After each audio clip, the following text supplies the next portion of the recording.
नमस्कार दोस्तों, देव आईटी के यूट्यूब चैनल पर आपका हार्दिक स्वागत है। आज हम इलेक्ट्रीशियन फर्स्ट ईयर के safety practice and hand tool से संबंधित कुछ प्रश्न लेकर आए हैं जो नीमी क्वेश्चन पैटर्न पर आधारित हैं। क्योंकि आज वर्तमान में जो एग्ज़ाम चल रही है वो नीमी जो पैटर्न है उसके ऊपर जो क्वेश्चन आ रहे हैं। क्योंकि नीमी पैटर्न में जो क्वेश्चन होते हैं कुछ लैंग्वेज है, भाषा है, वो थोड़ी सी अलग है और ज़्यादा हार्ड नहीं है। वैसे वही चीज़ है, लेकिन कुछ प्रश्न उसी के ऊपर आधारित अपने को हल करना है। जिसमें पहला क्वेश्चन है, आज हल करेंगे।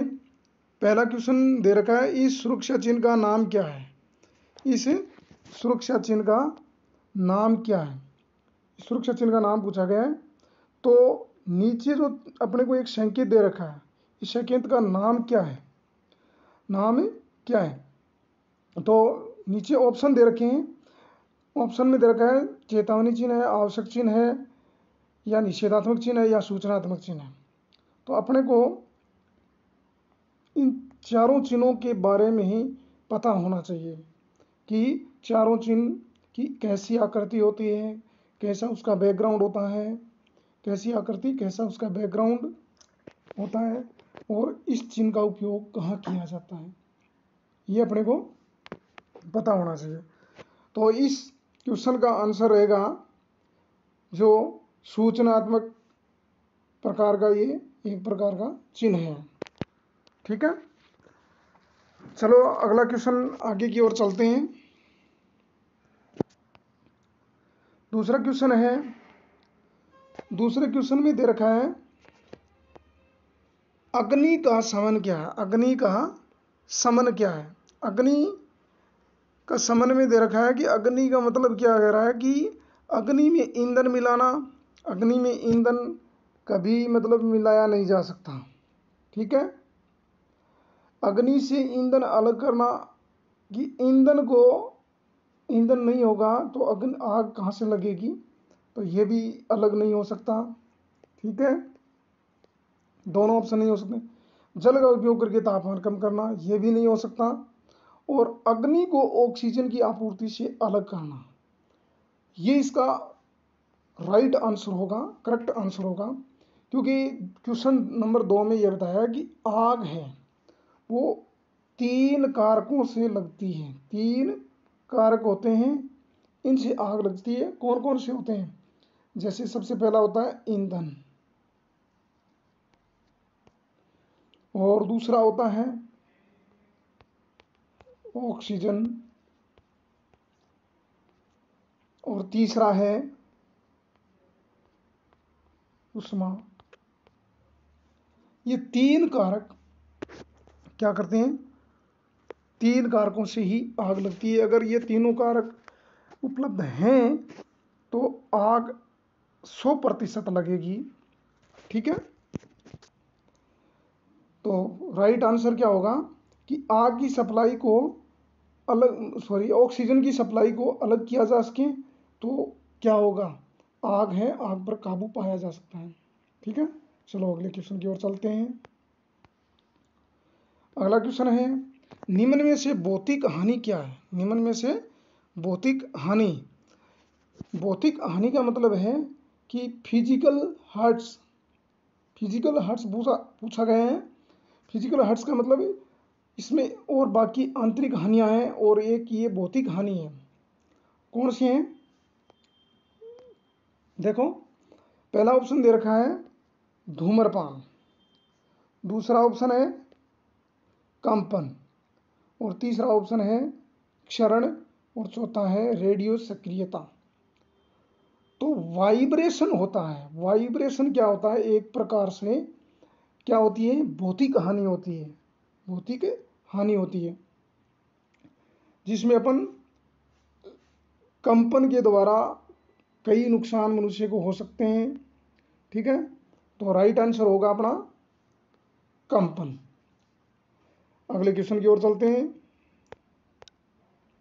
अगला क्वेश्चन है क्वेश्चन संख्या 4 नंबर क्वेश्चन में बताया है कि निम्न में से अग्निरोधक का उपयोग करने का सही क्रम क्या है।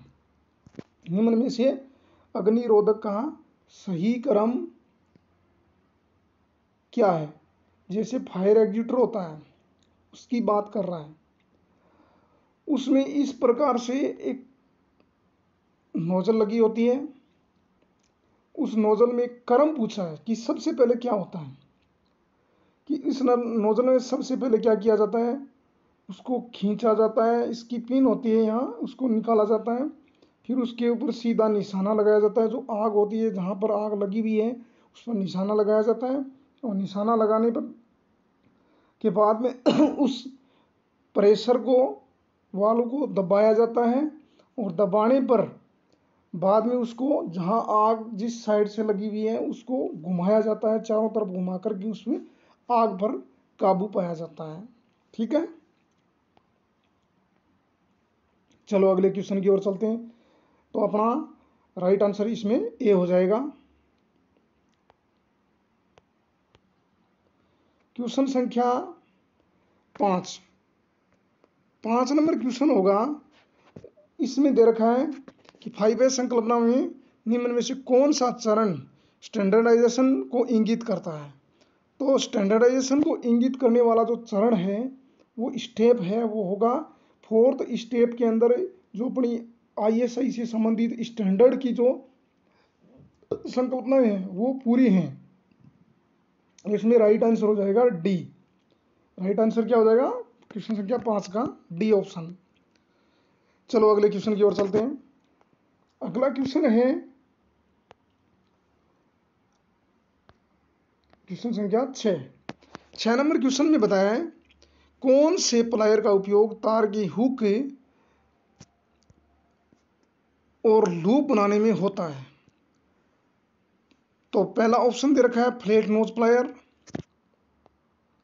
दूसरा है लॉन्ग नोज प्लायर, तीसरा है राउंड नोज प्लायर और चौथा है डायगोनल कटिंग प्लायर।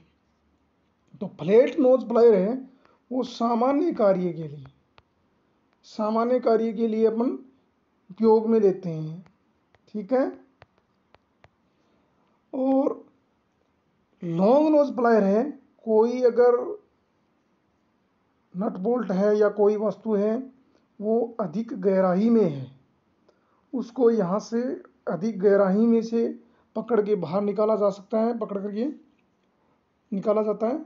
और राउंड नोज प्लायर है उसके द्वारा अपन क्या कर सकते हैं, हुक का एक लूप तैयार कर सकते हैं, क्योंकि ये एक राउंड में होता है। इसकी नोज होती है वो एक इस प्रकार से राउंड में होती है, ये आगे की नोब एक राउंड में होती है, इसलिए अपन क्या करते हैं, राउंड नोज प्लायर है वो अपन लूप में काम लेते हैं। तो अपना करेक्ट आंसर रहेगा राउंड नोज प्लायर।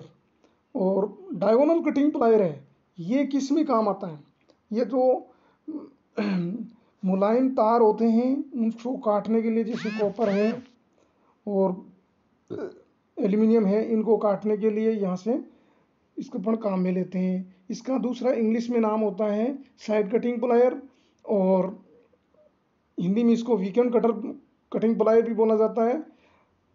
ठीक है, चलो अगले क्वेश्चन की ओर चलते हैं। क्वेश्चन संख्या 7 नंबर क्वेश्चन में क्या बताया है, 7 नंबर में बताया है कि पिनसर का उपयोग क्या है। पिनसर होता है एक इस प्रकार से एक जबड़ा होता है, इस प्रकार से एक जबड़ा होता है और ये सीधा कट लगा सकता है। इसका उपयोग किस में किया जाता है, इसका उपयोग किया जाता है जो लकड़ी में से जो पिन और कीलें निकालने के लिए, जो कील लगी हुई होती हैं या पिन लगी हुई होती हैं उनको निकालने के लिए अपन क्या करते हैं, पिनसर का उपयोग करते हैं। तो राइट आंसर रहेगा इसका सी ऑप्शन। ठीक है, अगला क्वेश्चन है क्वेश्चन संख्या 8। क्वेश्चन संख्या 8 में क्या बताया है, क्वेश्चन संख्या 8 में क्या बताया है,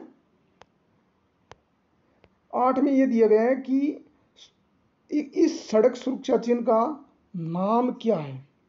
इस सड़क सुरक्षा चिन्ह का नाम क्या है? तो इस सड़क सुरक्षा चिन्ह का नाम क्या है? आवश्यक चिन्ह दे रखा है इसने, सचेतक चिन्ह, सूचनात्मक चिन्ह, निषेधात्मक चिन्ह। तो इसमें अपना राइट आंसर रहेगा, वो रहेगा आवश्यक चिन्ह होता है। आवश्यक चिन्ह होता है जो अपना 8 नंबर क्वेश्चन का राइट आंसर आवश्यक चिन्ह, जिसको अपन मैंडेटरी साइन बोलते हैं। तो ठीक है, क्वेश्चन संख्या 9 की तरफ चलते हैं। 9 नंबर क्वेश्चन है वो ये रहेगा कि मूल श्रेणी में सचेतक चिन्ह के पश्च भाग का रंग क्या होता है? मूल श्रेणी में सचेतक चिन्ह के पश्च भाग का रंग कैसा होता है? मूल श्रेणी का मतलब ये कह रहा है कि जो अपन सुरक्षा चिन्ह काम में ले रहे हैं उसमें सचेतक चिन्ह, सचेतक का मतलब होता है चेतावनी,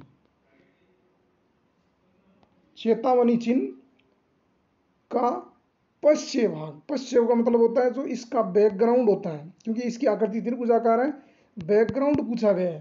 तो बैकग्राउंड किस रंग का उपयोग किया जाता है, उपयोग होता है, वो होता है पीले रंग का।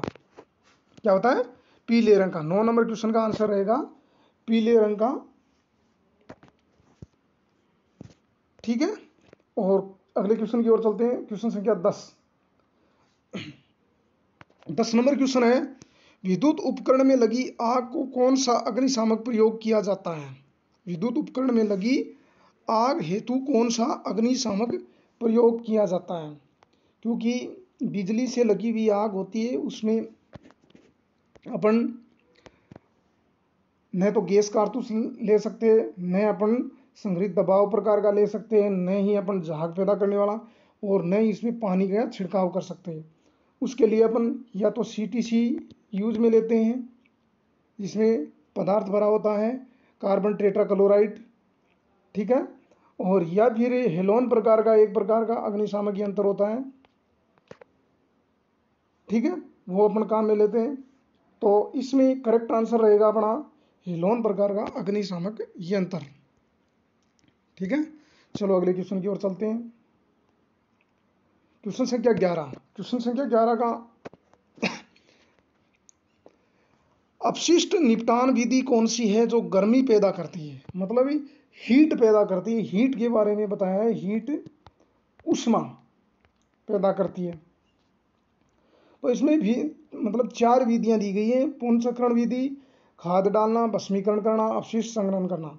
अपशिष्ट संग्रहण करना, अपशिष्ट संग्रहण करने से नहीं होगा हीट, क्योंकि हीट के कारण क्या होगा कि उस पदार्थ का भस्मीकरण हो जाएगा। भस्मीकरण कि उसको दबाया जाता है, दबाने पर ही जो गर्मी पैदा होगी। ठीक है, क्वेश्चन संख्या 11 का आंसर रहेगा C ऑप्शन। ठीक है, अगले क्वेश्चन की ओर चलते हैं।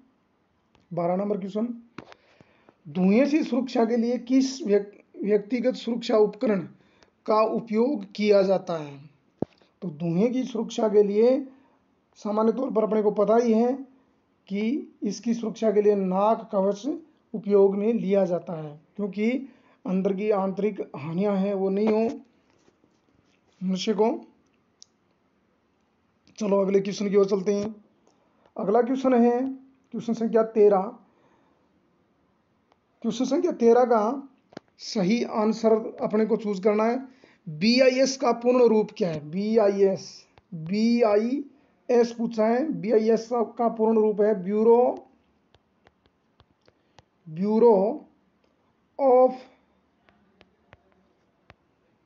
Of Indian standard.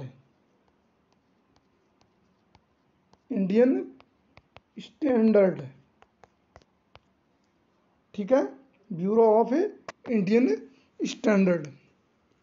तो इसमें अपना सही आंसर करेक्ट रहेगा B ऑप्शन। ठीक है, चलो अगले क्वेश्चन की ओर चलते हैं। क्वेश्चन संख्या 14। क्वेश्चन संख्या 14 में बताया है भारी भार उठाने और स्थानांतरित करने के लिए किस पद्धति का उपयोग किया जाता है? ठीक है, भारी भार उठाने और स्थानांतरित करने के लिए किस पद्धति का उपयोग किया जाता है? तो ऑप्शन दे रखे हैं, विंच नहीं हो सकता, फिर अगला ऑप्शन दे रखा है, अगला ऑप्शन है क्रेन और सीलिंग, लेयर और रोलर्स, मशीन चालित प्लेटफॉर्म। तो अपना सही करेक्ट आंसर रहेगा क्रेन और सीलिंग्स। क्रेन और सीलिंग्स के द्वारा अपन किसी भारी वजन को क्रेन के माध्यम से अपन क्या किया जा सकता है, इस एक स्थान से दूसरे स्थान पर ले जाया जा सकता है। ठीक है, चलो अगले क्वेश्चन में। अगला क्वेश्चन है आग बुझाने में स्टार्विंग क्या है। आग बुझाने में स्टार्विंग क्या है। तो आग बुझाने में स्टार्विंग के लिए क्या होगा कि ऑप्शन दे रखे हैं, अग्नि में ईंधन मिलाना, अग्नि से ईंधन अलग करना, जल का उपयोग करके तापमान कम करना, अग्नि को ऑक्सीजन की आपूर्ति से अलग करना। तो इसमें क्या कह रहा है कि जल का उपयोग करके तापमान को कम करना, जल का उपयोग करके तापमान को कम करना। ये तो अपना करेक्ट आंसर रहेगा सी ऑप्शन। ठीक है, सी ऑप्शन करेक्ट आंसर रहेगा। और आगे के क्वेश्चन हैं वो आज इतना ही पढ़ेंगे, आगे क्वेश्चन अगले वीडियो में हल करेंगे। धन्यवाद।